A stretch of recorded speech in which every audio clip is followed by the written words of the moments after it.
स्वागत है मेरे प्यारे मित्रों। तो फिर हम अब इस कहानी को आगे बढ़ाते हैं और आज की शुरुआत में हमें दिखाया जाता है फैन वाई के साथ फिल्म के शूटिंग के कारण जिस बिल्डिंग में ठहरा हुआ है, फैन उस बिल्डिंग के बैल्कनी में खड़ा होकर अपने बेटे नान को कॉल लगा रहा था।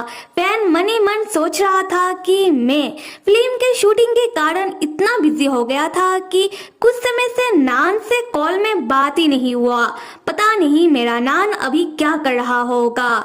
नान कभी भी मेरे बिना अकेला नहीं रहा। उसके बाद फैन नान को वीडियो कॉल लगाता है, जहां में पता चलता है कि फैन ने अपने घर में नान के लिए एक दाई माँ को रख कर आया है जो नान का देखभाल कर रही है। दाई माँ कॉल को उठाती है। फैन कहता है कि आंट, आपका शुक्रिया कि आप कुछ दिनों से नान का बहुत ही अच्छी तरीके से ध्यान रख रही है। और मेरा नान कहाँ है, वो क्या कर रहा है, वो कैसा है। दाई माँ मुस्कुराते हुए कहती है कि नान बिल्कुल ठीक है और नान बहुत ही समझदार और अच्छा बच्चा है। जब भी मैं नान से कहती हूँ कि डैड को कॉल लगाने के लिए, नान मुझे कहता है कि डैड अभी बिजी होंगे तो उन्हें परेशान करने की कोई जरूरत नहीं है।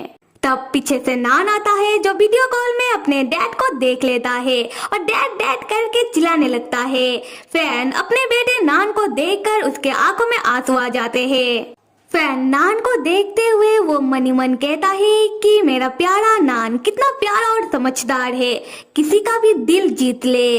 फिर फैन अपने मन ही मन अपनी बेस्ट फ्रेंड और नान के मॉम से माफी मांगने लगता है कि फैन ने नान की मॉम से वादा किया था कि वो हर वक्त नान के साथ रहेगा और नान का देखभाल करेगा, पर अपने काम के सिलसिले में उसे नान को घर में अकेला छोड़कर आना पड़ा। अच्छा, तो यहाँ मैं बता दूं कि नान की मॉम नान की एक लौती परिवार थी और नान की मॉम के बाद अभी नान के पास सिर्फ और सिर्फ फैन है जो नान के लिए उसका मॉम भी है और उसका डैड भी है। खैर, नान खुश होकर अपने डैड से पूछता है कि डैड, आप घर कब आओगे?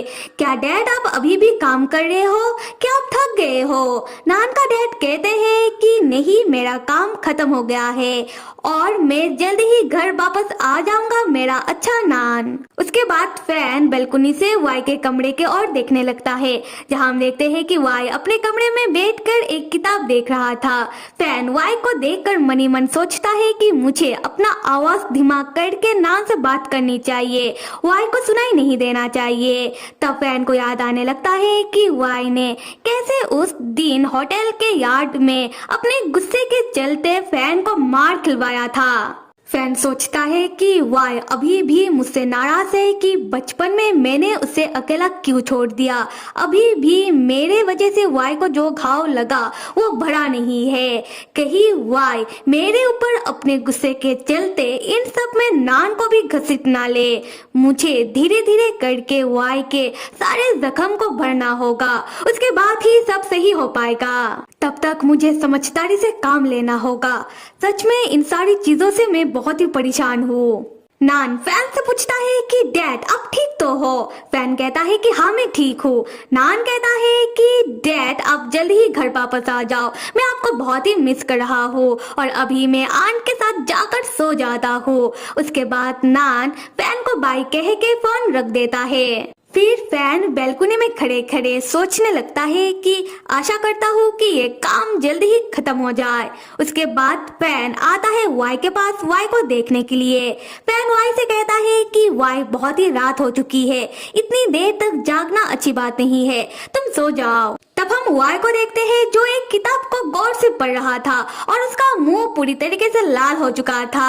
वाई फैन से कहता है कि मुझे अभी नहीं सोना, आप यहाँ से जाओ। फैन तब वाई को देखते हुए वाई के पास आता है और अपने हाथ से वाई के माथे को देखने लगता है। फैन पूछता है कि वाई, तुम्हारा मुंह इतना लाल हो चुका है, कहीं तुम्हें बुखार तो नहीं है? वाई फैन के हाथ को जल्दबाजी में हटाते हुए कहता है कि नहीं।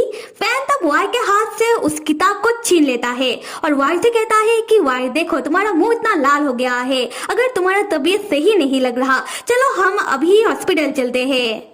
वाई गुस्से में खड़ा होता है और फैन से कहता है कि मैं बीमार नहीं हूँ और मुझे ये किताब वापस कीजिए।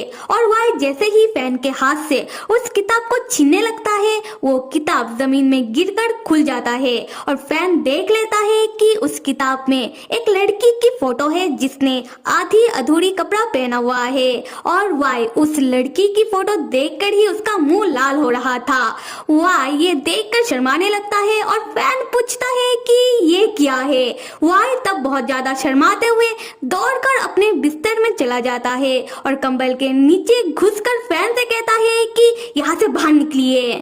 फैन तब उस किताब के पन्ने को पलटने लगता है और पढ़ने के बाद फैन को पता चलता है कि ये वही किताब है जिसके कहानी से आधारित उन लोगों का फिल्म बन रहा है।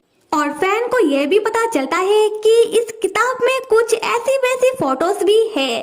फैन वाई से कहता है कि वाई अब तुम बड़े हो चुके हो, तुम ऐसी फोटोज देख सकते हो, इतना शर्माने की कोई जरूरत नहीं है।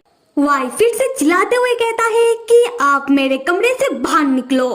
फैन कहता है कि अच्छा ठीक है, जा रहा हूँ, तुम सो जाओ। अगले सीन में हम देखते हैं कि आधी रात का वक्त है। फैन अपने कमरे में सो रहा है। उसी वक्त वाई दबे पांव फैन के कमरे में आता है और फैन को गौर से देखते हुए गहरी आहें भरने लगता है। वाई तब आकर ठीक फैन के बगल में लेट जाता है और अपना हाथ फैन के कपड़े के अंदर डालने की कोशिश करने लगता है, जिससे फैन जाग जाता है। फैन वाई को देखकर चौंक जाता है। वाई कहता है कि घबराओ मत, ये मैं हूँ और आप ज्यादा हिलो मत, जैसे हो ऐसे ही लेटे रहो। और तब हम देखते हैं कि वाई का मुंह बहुत ही लाल हो चुका है। फैन वाई से पूछता है कि तुम ये क्या कर रहे हो। वाई कहता है फैन भैया कुछ भी तो नहीं। फैन कहता है कि अगर कुछ भी नहीं तो तुम मेरे कमरे में मेरे बिस्तर पर क्यों आए हो। और यहाँ वाई को देखकर साफ साफ पता चल रहा है कि फैन को लेकर वाई का इरादा कुछ ठीक नहीं। और यहाँ फैन को भी समझ आने लगता है कि वाई को लड़कों वाला परेशानी हो रहा है। वाई तब फैन को जोर से बेखौफ करते हुए फैन को सूंघने लगता है। वाई फैन को बताता है कि वाई को कुछ तो हो रहा है जिससे वाई पागल हो रहा है। वाई खुद को काबू नहीं कर पा रहा। तो फिर मेरे प्यारे मित्रों, अगर मेरा एक्सप्लेनेशन पसंद आ रहा है और इस कहानी का अगला भाग देखना चाहते हो तो कमेंट करके बताओ। Till then stay with me and see you.